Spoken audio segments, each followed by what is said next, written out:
now so this part, maybe when I recap this, we can talk about the timeline. Okay. So I actually thought this scene was very good, and I think this is like a trope for like later horror movies that are in summer camps. So we have Paul around the campfire talking to the whole crew. Okay. And he is telling the story of Jason. Okay. So the story is that they're telling in this campfire is that Jason supposedly drowned in 1957. Okay. Then from seeing him drown, the mother went insane. So she killed the two, counselors in 1958. Then she waited until 1980 to go, because because like we said in the first film, there was a couple times they tried to open up Crystal Lake, but the water was bad and shit. So they opened up Crystal Lake in 1980, and that's when we had Chrysalis and his whole crew being in there, and of course Pamela is the one that murdered all them. But during all this time, Jason was still wandering around in the forest, okay? And he actually saw his mom's head being chopped off by Alice. And that is what drove him to be insane, to go supposedly kidnap Alice, because they never found Alice after 2 months after this incident happened, but there was blood everywhere. But nobody ever knows what happened to Alice. And then he was going on saying yes, and we are the first people to be here 5 years after all that incident happened, and some say Jason is still out here searching for blood. So that's the timeline that I got. Okay. So hold on. So in this movie, we're in 1985. Am I correct? Correct. Yeah, we are now in 1985. Yes. So yes, there's two competing timelines. One is mine. Okay. And one is one you can read online. So for some reason, and the research that I've found is that the first movie takes place in 1979. Okay. But I don't know why anybody thinks that. Yeah, because they don't say that. Because they don't say that at all anywhere that I can see. And one, I assume that the movie takes place on Friday. The ending, the last day of the movie, I assume, is Friday the 13th, 1980. So 1979, and she says it's June. Yeah, June, yeah.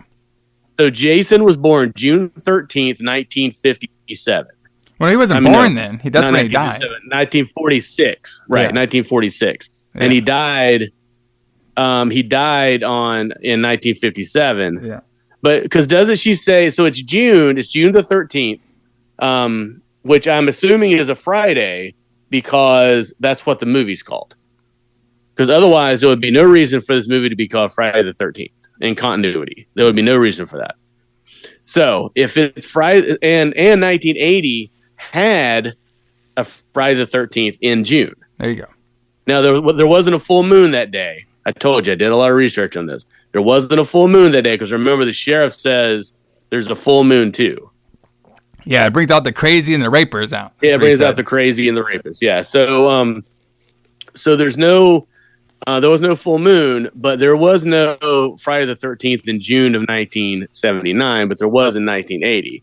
Which the only reason I could think anybody thinks it takes place in 1979 is because June of 1980 would still be in the future from when this movie, the first movie, came out, because it came out in May of 1980. So it would take place like a month and a half later.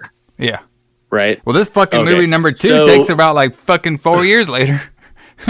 Right. So now we jump to 1985, even though it's actually 1981 in real time. So it also takes place in the future. So when they're sitting around the campfire talking, that could just be a campfire story, right? It could just be a legend, but it does fit the timeline better than what people commonly think of as the timeline for this movie. Cause most people that I've read anything about talking about this movie is that the first movie takes place in the summer of 1979, but it's June, right? It's June.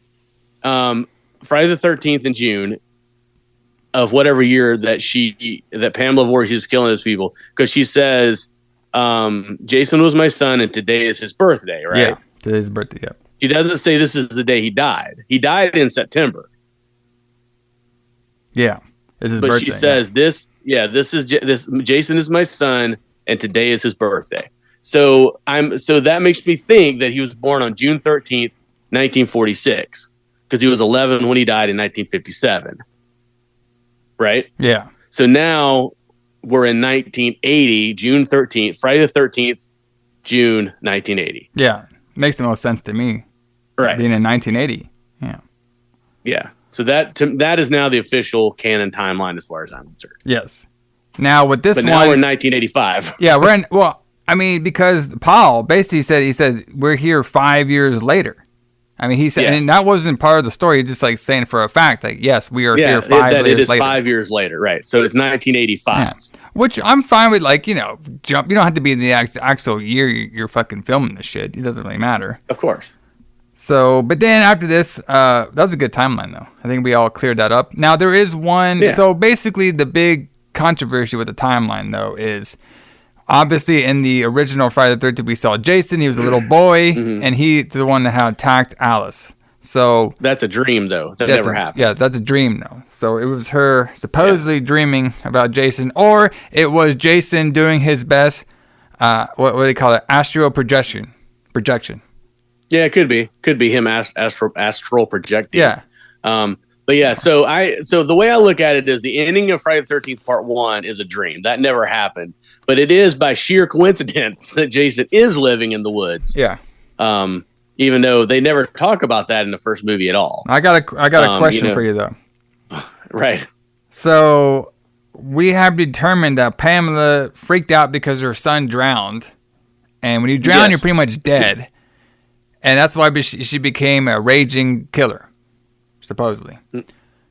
Now, did she know Jason survived or no? No. Well, why didn't Jason come back to her and be like, hey, I guess what? I didn't drown, mommy. That's the one thing that doesn't make any sense. Like, why does she think he's drowned? Well, they never found a body. They say that several times. They never found his body. But I do have a theory. Okay. So Jason did drown. And he supposedly, maybe, he's kind of one of those things where you drown, but you get pulled up and you survive. So maybe like, he actually, like, survived. And then a year later, when she killed those two counselors because of what happened that year later, maybe then she found Jason out in the woods. And she's like, oh, shit, well, you survived. But then she's like, hey, I made a vow to you, Jason. If any counselors ever come back here, I will kill them. And I'll let you live here because this is where you supposedly died. And you're not the same Jason that you were. You're not my son. You're like this like other creature that came out of it. But if anybody comes and disturbs you in your final resting place of the Crystal Lake, I will make sure they die. So I'll poison the water. I'll do what I need to make sure this place doesn't open so nobody can disturb you because you became a creature that looks like you're from the Hills of Eyes. Yeah, exactly.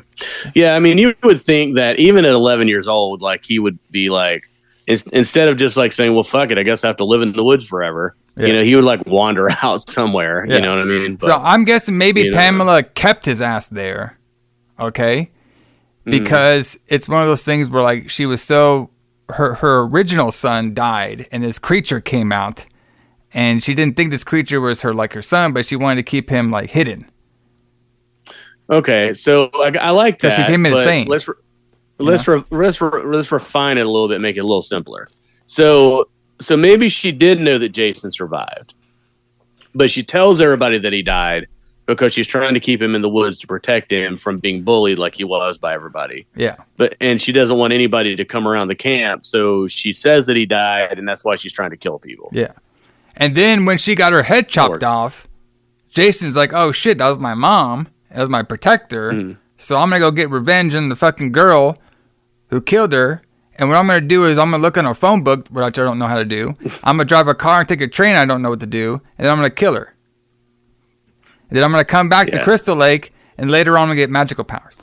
So that's what happens. Yeah.